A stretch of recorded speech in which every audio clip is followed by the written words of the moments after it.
Okie dokie. In this video, I thought I'd just show my TCG decks I've been using off and on for the last few weeks. I've not really had any issues with it. It's a little bit tricky. I've just been doing like the daily or the weekly reset. You get here, you get the four people you can battle each week to get your battle pass experience or whatever you do, or just for fun. But I thought I'd show my decks. I haven't really done any PvP, and I'm not really interested, so for that reason this isn't really a PvP, but for the AI I haven't had any problems. I'm on level 6, I can probably go higher. There's probably a challenge here with Prince or whatever I could do, but I haven't really focused on it. But I made these decks a little while ago, and these are the characters I wanted, and they've been pretty much solid for me. Even now they're still really good, so I thought I'd show them and do a quick video on it. So if this helps you, please leave a like. I've got 4 decks, and this is just my preference from taking what I've learned in the main game of Genshin and then just applying it to this. So basically got Pyro, Cyro, and someone like Sucrose to help swirl anything there. And then the same thing, but with with Mona instead to apply sort of freeze. You could change this team around a bit, but whatever. And then you got a full sort of melt team. You guess you could argue like freeze team, melt team, and then you've got like a hyper bloom / sort of bloom team with Kaching, Mona, and Collie. That's in a nutshell. That's fundamentally Genshin in its own right. But I think these decks are mostly similar with the cards I've chosen. Obviously, you have the certain unit speciality card. I've gone with some tuned up weapons, which sometimes work well. If you're going to go with these, I think this billet's recommended, this forging billet. I believe if you play that, it basically means you can play one of these for like essentially 2 cubes, but you just have to wait to apply it. But I've looked at most part. I say this isn't potentially the meta. This is just what works for me. There's a lot of cards here I don't really use. You could add a few more, say another Timmy card in or something.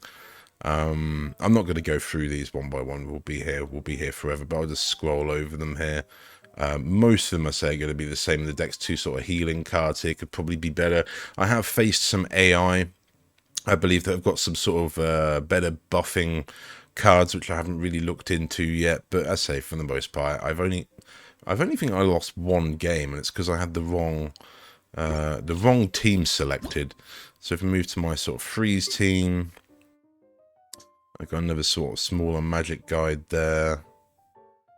I say for the most part, these are roughly going to be. These are the cards that all the cards up here are ones I enjoy using, and if not, they're just there to burn to create an elemental dice for your current character. Really, that's kind of what I prefer using. There's a few different ways you can play this, but I say these have been solid. I've tried to make most of these decks fairly similar. So certain characters, like having the 3 5-stars here, end up having in total 5 of their own card types. So you have to try and balance that if you want all of those in there, with taking some in and out. The Hugh Tower card here at the end is pretty clutch when you need it. Obviously, we got the adding extra cards. Liben's really good. I believe some of these, like this one, makes it so you can switch characters for free, which if you're in the sort of end game of trying to finishing off, that can be pretty clutch. Not to mention, obviously, like Paimon can change some dice and things for you, so all very useful. And then this team, if you're in a pickle, make a team like this with Kaching, or I'm not too sure, the Electro units, maybe even Fischl will do quite well because she's off field. But I've generally found it's best for most part. You want an off-field unit, someone like Sucrose. This team can struggle a bit because it hasn't really got anyone off-field other than Mona. Can be a bit off-field with her Omen. But ideally, something like this has got Mona and Collie being off-field. Something like also these, and that can help do damage, usually for the final kill. So like I just had a game, for example, and the final kill was done in like two hits by these 2 off-field bits still being in play, essentially. So that's always nice. Cleans up a lot of games.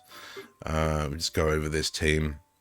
Kaching's been really good in this. I'd like Kaching in my main account, as it were, but we haven't got it yet. But whether we will or not, I don't know. I'd quite like that. But again, same sort of layout.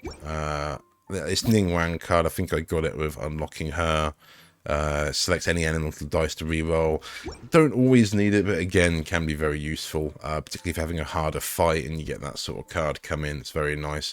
This Mona one, I don't really use a lot.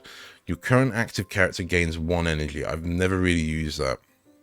I usually burn it, so really, if anything, something like that could be taken out for something else in most of these decks. But overall, switch character, spend 1 less die. Yeah, a lot of these are pretty useful, I find, in the right time and place. So I'm not going to do any demonstration. I say these have been very solid for me. I haven't really need to make anyone else, and I probably won't really make anyone else. So if this helps you, I say please leave a like, and thank you very much for watching. Bye.